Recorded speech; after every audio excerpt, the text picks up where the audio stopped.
జై శ్రీరామ్. నమస్కారం అండి. 2025 ఆగస్టు మాసంలో ద్వాదశ రాశి వాళ్ళ మాస ఫలితాంశాలు ఎలా ఉన్నాయో తెలుసుకుందాం.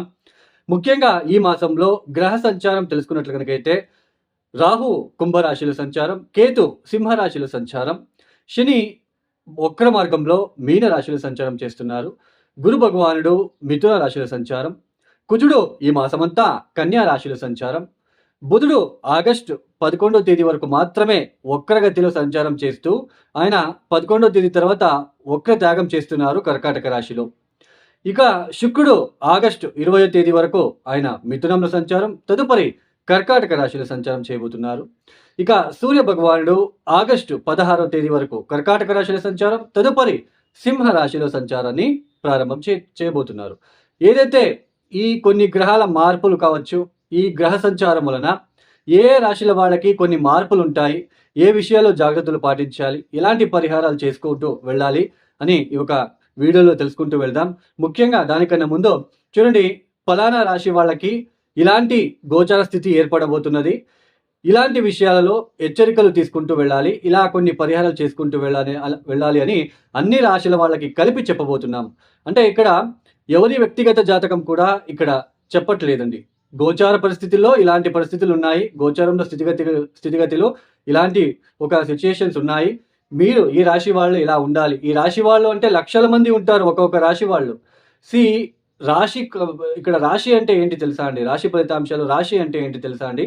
మీరు ఏదైనా ఒక ప్లానింగ్ చేసుకుంటారు అంటే మనస్సు, రాశి అంటే మనస్సు. మీ మనసులో అనుకుంటారు, మనసులో మనకి 1000 కళలు ఉంటాయి, మనసులో మనకి 1000 ఆశలు ఉంటాయి.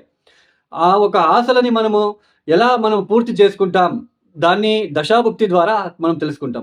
ఈ సమయంలో ఈ దశాభుక్తి వలన మీరు ఇలాంటి ఇబ్బందులు ఎదుర్కొంటూ ఉన్నారు, ఇలాంటి ఆశలు ఉన్నప్పటికీ ఆ ఆశలు పూర్తి కావట్లేదు అని అక్కడ మనం తెలుసుకుంటాం.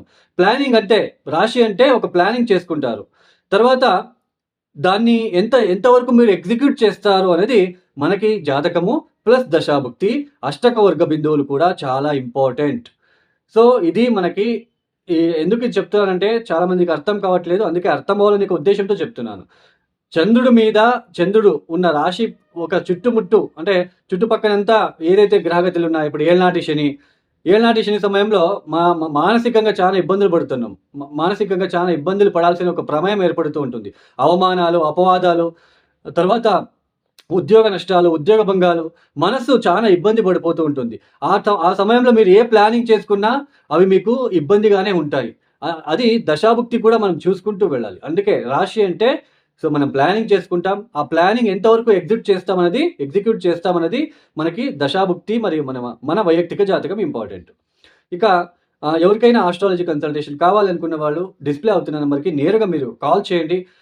ఏ జ్యోతిష్కుడి దగ్గర ప్రాబ్లం చెప్పుకోరాదు, మీరు just date of birth, timings ఇవి మాత్రమే ఇవ్వాలి. సో నా కన్సల్టేషన్ ప్రొసీజర్ ఇలా ఉంటుంది, మీరు ప్రాబ్లమ్స్ చెప్పుకోరాదు. సో నేనే ఎక్స్ప్లెయిన్ చేస్తాను ఏ ప్రాబ్లంలో మీరు ఉన్నారు, ఎప్పటి నుంచి మీకు బాగవుతుంది, ఏ విషయాల్లో మీరు ఇబ్బందులు ఎక్కువ పడుతూ వస్తున్నారు, తర్వాత ఏ పరిహారాలు మీరు చేసుకుంటూ వెళ్ళాలి, ఆ పరిహారాలు మీరు చేసుకుంటారో లేదో అని కూడా మనం అక్కడ తెలుసుకుంటాం. అంటే మీరు చాలా దశాభుక్తి బాగాలేకపోతే పరిహారాలు చేసుకోలేరు మీరు. సో అలాంటివి కూడా మీకు తెలుస్తుంది. తర్వాత ఏదైనా క్వశ్చన్స్ ఉన్న అడగవచ్చు. ఇది నా కన్సల్టేషన్ ప్రొసీజర్. డిస్ప్లే అవుతున్న నెంబర్కి నేరుగా కాల్ చేయండి. ఇక ఒక రాశి గురించి మనము తెలుసుకుంటూ వెళ్దాం. ఇక 2025 ఆగస్టు మాసంలో కుంభరాశి వాళ్ళ మాస ఫలితాలు ఎలా ఉన్నాయో తెలుసుకునే ప్రయత్నం చేద్దాం. ఈ కుంభరాశి వాళ్ళకి ఈ మాసంలో ఏ గ్రహాలు కాస్త యోగిస్తున్నారు అని తెలుసుకున్నట్లు కనుకైతే ఒక్క గురుబలం మిమ్మల్ని రక్షిస్తుంది, కొంచెం శుక్రబలం మిమ్మల్ని రక్షిస్తుంది అనే అర్థం. ఈ 2 గ్రహాల తాలూకు మీకు శుభ ఫలితాలు ఏర్పడుతున్నాయి. అందులోన మీ రాశ్యాధిపతి అయిన శని భగవానుడు ద్వితీయ స్థానంలో వక్రించడము, పైగా అష్టమ స్థానంలో కుజవక సంచారం మొదలవుతుంది. ఆగస్టు 1వ తేదీ నుంచి కూడా కుజుడు అష్టమ స్థానంలో సంచారం అనేది ఆర్థిక విషయంలో, ఆరోగ్యపరంగా మీకు కొంచెం ఇబ్బందులు, కుటుంబంలో ఏదైనా అశుభ వార్తలు వినడం లాంటిది కూడా, తర్వాత ఆర్థిక విషయంలో ఖర్చులు పెరగడం లాంటిది, భార్యాభర్తల మధ్య కొన్ని ఇబ్బందులు, తర్వాత ముఖ్యంగా చెడు ఆలోచనలు, చెడు వ్యసనాలు ఎక్కువ అవడం లాంటిది కూడా ఈ ఒక మాసంలో మీరు చూడవచ్చు. ఇలా ప్రతి ఒక్కరికి ఉన్నదండి. కుంభరాశిలో లక్షల మంది ఉంటారు. వాళ్ళ జాతకానుసారంగా ఎవరికైతే కుజమహాదశలో శని భుక్తి కానీ, శని మహాదశలో కుజభుక్తి కానీ అలాంటి విషయాల్లో అలాంటి భుక్తులు కనుక జరుగుతూ ఉంటే మాత్రం వాళ్ళకి కొంచెం చెడు అలవాట్లు, ఆరోగ్య విషయంలో ఇబ్బందులు, ర్యాష్గా డ్రైవ్ చేయడము, యాక్సిడెంట్స్ అవ్వడము ఇలాంటివన్నీ ఉంటాయి కాబట్టి తస్మాత్ జాగ్రత్త. ఈ సమయంలో కాలభైరవేశ్వర గాయత్రి మంత్రం మరియు గాయత్రీదేవి మంత్రం ఎక్కువ చదువుకోవాలి. శని కుజుల దృష్టికి గాయత్రీదేవి బాగా పనిచేస్తారండి. ఆమె మంత్రం చదువుకోవడానికి ప్రయత్నం చేయాలి. అయితే ఇక్కడ మనకి సప్తమ స్థానంలో కూడా మనకి కేతు, తర్వాత సూర్యుడు కూడా రాబోతున్నాడు కాబట్టి భార్యాభర్తల మధ్య కూడా కొన్ని అనుమానాలు, కొద్దిగా ఆరోగ్యపరమైన ఇబ్బందులు, ఒత్తిడులు ఏర్పడే సూచనలు ఎక్కువగా ఉంటాయి.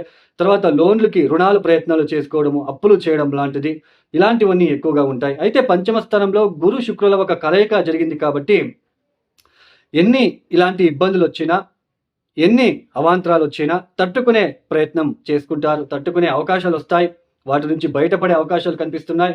తర్వాత ముఖ్యంగా ఆర్థిక విషయాలలో సంతానం విషయంలో కొంచెం లాభసాటిగా ఉంటుంది. మీ సంతానం విషయంలో ఎవరో నలుగురు చెప్తారు, మీ సంతానం, మీ కొడుకు ఇలా మంచిగా ఉన్నాడు, ఇలాంటి అప్రిసియేషన్ అనేది మీకు ఆ చెవులో పడడము, కొంచెం వాటి విషయంలో కొంచెం ఇబ్బంది, కొంచెం హ్యాపీగా ఫీల్ అవ్వడం లాంటిది ఉంటుంది. తర్వాత పంచమ స్థానం అంటే ఏంటి? క్రియేటివిటీ నుంచి ఏదైతే మీరు చేస్తున్నారో క్రియేటివిటీ లేదా ఇన్వెస్ట్మెంట్ విషయంలో, బిజినెస్ ఎక్స్పాన్షన్ విషయంలో కొంచెం కలిసి వచ్చినప్పటికీ ఈ ద్వితీయ స్థానంలో శని వక్రించినాడు కాబట్టి, అష్టమ స్థానంలో కుజుడు ఉంటున్నాడు కాబట్టి కాస్త ఆర్థిక విషయాలు ఇబ్బందులు పడక తప్పదు. ఓన్లీ టాలెంట్ని యూజ్ చేసుకొని ఎవరైతే డబ్బులు సంపాదిస్తారో అది ఈ సమయంలో చాలా బాగుంటుంది. ఇన్వెస్ట్మెంట్ లేకుండా టాలెంట్ని యూజ్ చేసి ఎవరైతే ఆర్ట్స్ కావచ్చు, అంటే డ్రాయింగ్స్ రాయడము, చిత్రపటాలు చేసుకోవడము, తర్వాత మ్యూజిక్, తర్వాత సింగర్స్, తర్వాత ఈ యొక్క కమ్యూనికేషన్ రంగంలో ఎవరైతే పనిచేస్తున్నారో, మార్కెటింగ్ విధానంలో ఎవరైనా పనిచేస్తున్న వాళ్ళకి, వీళ్ళందరికీ కూడా బాగుంటుంది అని అర్థం. మీ క్రియేటివిటీ థాట్స్తో ముందుకు వెళ్ళే ఏదైతే పనులు చేసుకుంటున్నారో వాళ్లకు లాభసాటిగా ఉంటుంది అని అర్థం. కొంచెం కుటుంబంలో ఏదో తెలియని ఒక ఒత్తిడి ఏర్పడుతూ ఉంటుంది. ఈ సమయంలో ఖర్చులు పెరుగుతూ ఉంటాయి. బట్ ఈ ఒక జర్నీస్ చేసే సమయంలో, డ్రైవింగ్ చేసే సమయంలో జాగ్రత్తగా డ్రైవింగ్ చేసే ప్రయత్నాలు చేసుకుంటే మంచిది. భార్యాభర్తల ఆరోగ్య విషయంలో కూడా జాగ్రత్త. వాళ్ళతో కూడా ఎక్కువ ఆర్గ్యుమెంట్ లాంటివి చేసే అవకాశాలు ఉంటాయి కాబట్టి కొంచెం జాగ్రత్తగా ఉండే ప్రయత్నం చేయండి. ఈ గురుబలం ఉంటుంది కాబట్టి ఇలా ఎన్ని వచ్చినప్పటికీ ఏదో ఒక గురువు బలం అనేది సపోర్ట్ అని ఉంటుందండి. మీరు కొంతమంది అనుకుంటూ ఉంటారు, గురుబలం వచ్చిందని చెప్తారు, మాకు ఇంకా బాగవట్లేదే అని. మీ దశాభుక్తి బాగాలేదంటే, మీ జాతకంలో ఏదో దోషం ఉంది, దశాభుక్తి బాగాలేదు, ఏదో చెడు దశ జరుగుతూ ఉన్నప్పుడు ఈ గురుబలం ఉన్నప్పటికీ ఈ ఒక ఎండాకాలంలో వర్షం వచ్చి పోయినట్లు ఉంటుందండి. ఎండాకాలంలో వర్షం వస్తే పెద్దగా యూజ్ ఉండదు కదా. అంటే దశాభుక్తి కూడా బాగున్నప్పటికీ, దశాభుక్తి బాగుండి మీకు గోచరంలో గురుబలం ఉంటే మరింత ఉపయోగం ఉంటుంది. ఓన్లీ గురుబలం ఉంటే ఎప్పుడో ఎవరో ఒక సపోర్ట్ లాగా ఉందిలే అని, మీరు ఎంత నెగిటివిటీ ఉన్నప్పటికీ చుట్టూ ఏదో సపోర్ట్ ఉందిలే అనే ఒక ఫీలింగ్ ఉంటుంది. గురుబలం ఉంటుంది కాబట్టి ఏదో సమయం ఎవరైనా అప్పు అడిగినా ఇస్తారు, ఏదో అలా మీరు చేసుకుంటారు తప్ప పెద్దగా వర్తిగా బాగా అవ్వాలి, బాగా మనకి ముందు వెళ్తూ సాగాలి అంటే మనకి దశాభుక్తి కూడా బాగుండాలి. అందుకే జాతకం చాలా ఇంపార్టెంట్, అష్టకర్గ బిందువులు చాలా ఇంపార్టెంట్. సో ఇది అర్థం చేసుకోవాలి. ఇలా ఫ్యామిలీ ఇదంతా ఏదో ఫైనాన్షియలీ ఇలా ఏదో ఇబ్బంది ఉన్నప్పటికీ ఎక్కడో ఒక చోటు నాకు మంచి జరుగుతుంది, ఎవరో ఒకరు మీకు మంచిగా సహాయం చేసే ప్రయత్నాలు, ఏదైతే సహాయం చేస్తారో అక్కడ అవును వాళ్ళు సహాయం చేయడానికి ఉన్నారులే అని ఒక కాన్ఫిడెన్స్ అనేది ఉంటుంది తప్ప మిగతా అంతా కూడా మీకు పెద్దగా ఇక్కడ యోగించే రకంగా అయితే ఉండదు. ఒక గురుబలం మిమ్మల్ని సేవ్ చేస్తూ ఉంది. క్రియేటివిటీతో, ఇంటెలిజెంట్తో మీరు ముందుకు సాగే ప్రయత్నం, హోటల్ బిజినెస్, ఇవన్నీ వీళ్ళందరికీ కూడా బాగా కలిసి వస్తాయి. అదైతే డబ్బు నిలకడ అనేది ఉండదు. ఈ కుంభరాశి వాళ్ళు తప్పనిసరిగా హనుమాన్ చాలీసా పారాయణం చేసుకోండి. కాలభైరవేశ్వర గాయత్రి మంత్ర పఠనము ప్రతిరోజు నవగ్రహాలకి 27 ప్రదక్షిణాలు, 27 ఎరుపు పూలతో చేసుకోండి.